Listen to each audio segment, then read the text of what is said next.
घर का बंटवारा।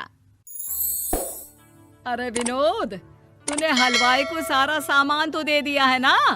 अक्षय की शादी में कोई कमी नहीं रहनी चाहिए। आखिर सबसे छोटा भाई है तुम सबका। हाँ माँ, आप चिंता मत करो, मैं पूरा ध्यान रखूंगा। मंगल बेटा, तूने तो कहा था कि फूल का ऑर्डर दे दिया है, यहाँ तो फूल पहुँचे ही नहीं। अब क्या बहू की विदाई के बाद फूल आएंगे? माँ, मैंने अभी बात की है फूल वाले से, वो रास्ते में ही है। आप किशोर भैया से क्यों नहीं कहती कुछ करने को? किशोर पहले ही मेरे बताए काम कर रहा है। पास के सभी रिश्तेदारों और मोहल्ले वालों को कार्ड वही तो देकर आया था। रिसेप्शन के लिए हॉल भी उसी ने बुक किया था। टेंट कुर्सी वालों को भी तो वही देख रहा है। पर कई मोहल्ले वाले तो हमारे भरे पूरे परिवार से जलते भी हैं। उन्हें बुलाने की क्या जरूरत थी? बेटा, शादी ब्याह में तो बुलाना ही पड़ता है, नहीं तो लोग क्या कहेंगे। दादी दादी देखो ना, हलवाई अंकल हमें लड्डू नहीं दे रहे, आप इनको डांटो ना। अरे चैन सुख दे देना बच्चों को लड्डू, क्यों तंग कर रहा है इन्हें? बीबी जी, मैं कहाँ मना कर रहा हूँ, लेकिन लड्डू बनते ही ये बच्चे उठा उठा कर खा लेते हैं। अरे मैं तो इन्हें थाल में रख के परोस भी नहीं पा रहा। भागो, अब कोल्ड ड्रिंक पीने चलते हैं। भागो भागो, अब कोल्ड ड्रिंक पीने चलते हैं। जैसे कि आप देख रहे हैं, आज इस घर के सबसे छोटे बेटे अक्षय की शादी है। घर में बहुत चहल पहल है। कुलभूषण की बीवी कमला को फुर्सत ही नहीं है कामों से, लेकिन कुलभूषण और घर के बाकी लोग कहाँ हैं? आइए देखते हैं। अजी, आप यहाँ आराम से बैठकर गाने सुन रहे हो और घर में अभी तक इतने काम बचे हैं करने को। अरे भाई, मेरे सबसे छोटे बेटे की शादी है, इसके बाद तो मैं अब चिंता मुक्त हो ही जाऊंगा। और फिर घर में तुम हो, बेटे बहुएं हैं, तुम लोगों के होते हुए मैं क्यों काम करूं? मैं तो शान से बेटे की शादी में जाऊंगा तैयार होकर। अरे ठीक है, अब आप आराम ही कीजिए। एक बार अभिषेक की बीवी आ जाए, फिर मैं भी आराम करूंगी और मेरी चारों बहुएं पूरे घर की जिम्मेदारियां संभाल लेगी। इतना कहकर कमला वापस अपने काम में लग जाती है। बेटा भी, तू अब तक तैयार नहीं हुआ? किससे बात कर रहा है फोन पर? तैयार कैसे हूँ? सैलून जाने से तो आपने मना किया है, क्योंकि मुझे हल्दी लग चुकी है। भाभीयों को देखो, सुबह से पार्लर में है। अक्षय की शादी हो जाती है और नंदिता बहू बनकर घर आ जाती है, लेकिन इस घर की खुशियों को मानो किसी की नजर लग गई थी। नंदिता के आने के बाद आए दिन घर की शांति भंग होती रहती।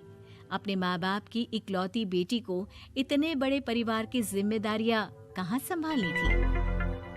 अभी देखो ना, मेरे हाथों की मेहंदी भी अभी नहीं उतरी है और तुम्हारी मम्मी ने मुझे घर के कामों में लगा दिया। मैंने सोचा था कि घर की सबसे छोटी बहू होने के कारण मुझे सब पलकों पर बिठा के रखेंगे, पर यहाँ तो पलक झपकने की भी फुर्सत नहीं मिलती। देखो नंदू, शादी के पहले ही मेरे घर वालों ने तुम्हें और तुम्हारे पेरेंट्स को बता दिया था कि मैं जॉइंट फैमिली में रहता हूँ, तो फिर अब ये शिकायत क्यों? और फिर तुमसे पहले मेरी भाभियां भी तो आई थी शादी करके, उन्होंने तो कभी कुछ नहीं कहा। नंदिता तब तो चुप हो जाती है, लेकिन ऐसा बहुत दिनों तक नहीं चलता। अरे नंदिता, माँ बाबूजी की दवाई का टाइम हो गया है, उन्हें दवाई दे आओ और उसके बाद सबके लिए नाश्ता बना देना। पर भाभी, मैं तो अभी अपना फेवरेट सीरियल देख रही हूँ।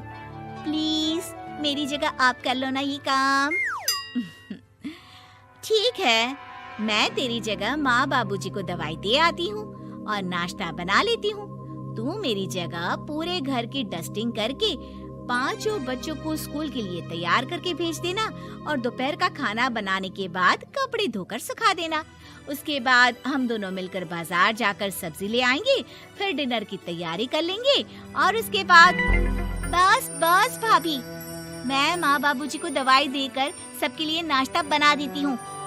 हे भगवान, ये कहाँ लाकर फंसा दिया मुझे। मेरे घर में तो गिनती की 8 रोटियां और 2 सब्जी बनती थी और नाश्ता निपट जाता था। यहाँ तो रोटियों का ढेर और सब्जियाँ बड़े बड़े पतीलों में बनानी पड़ती है। नाश्ता बनते बनते लंच का टाइम हो जाता है और लंच बनते बनते डिनर का। अभी मुझ में तुम्हारे पूरे परिवार का नखरा उठाने की और ताकत नहीं बची। मैं ऐसे नहीं रह सकती। अरे तो क्या चाहती हो तुम? मुझे अलग रहना है बस। तो ठीक है, हम कल ही शिफ्ट हो जाएंगे किराए के घर में। इतना बड़ा घर होते हुए हम किराए पे क्यों रहेंगे? ना जी ना, घर में ही दीवार खड़ी करो अपने हिस्से के आगे। घर के साथ साथ घर की खुशियों में भी दीवार खींच जाती है। ऐसे ही कई महीने बीत जाते हैं और नंदिता माँ बन जाती है। बच्चे के आने से अभिषेक के कंधों पर खर्चों का बोझ आ पड़ता है। अभिषेक का बोझ कम करने के लिए नंदिता भी पार्ट टाइम जॉब कर लेती है, लेकिन इससे उसके सर पर नौकरी, घर और बच्चे की जिम्मेदारी बढ़ जाती है। नंदिता, ये क्या है? तुमने घर भी ठीक से साफ नहीं किया, ना ही मेरे कपड़े धुले हैं। चिंटू के बाल भी कटवाने जाना था, देखो उसके बाल कितने बढ़ गए हैं। अरे करती क्या हो पूरा दिन तुम?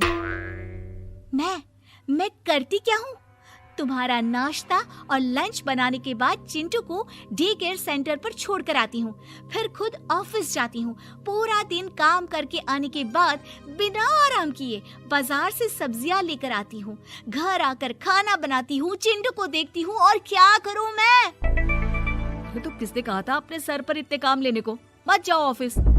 ऑफिस जाए बिना घर के खर्चे कहाँ से पूरे होंगे? चिंटू की डे केयर का खर्च, उसके लिए बेबी फूड का खर्च, प्रेस वाले का खर्च, ये सब तुम्हारी सैलरी से होता नहीं है। अगर परिवार से अलग नहीं होती तो इतनी मुसीबतें नहीं उठानी पड़ती तुम्हें परिवार के साथ मिलकर काम करने में दिक्कत थी, लेकिन काम तो अब भी बहुत है तुम्हारे सर पर। चिंटू को भी डे केयर भेजने की जरूरत नहीं पड़ती।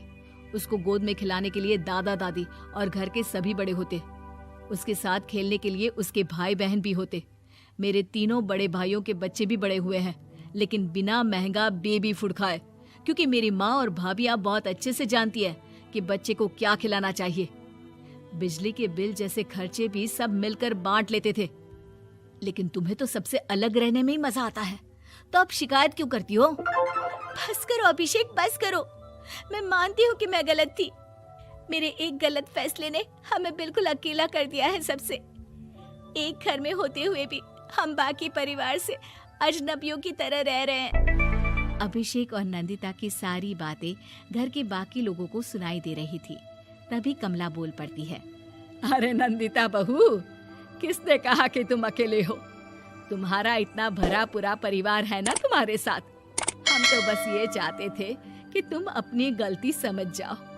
अगर हम तुम्हें समझाते तो शायद तुम ना समझती, लेकिन अपनी गलती का एहसास तुम्हें खुद हो गया है, तो अब तुम समझ चुकी हो परिवार में एक साथ रहने का मोल क्या होता है। मम्मी जी, मुझे माफ कर दीजिए, अब ऐसा दोबारा कभी नहीं होगा।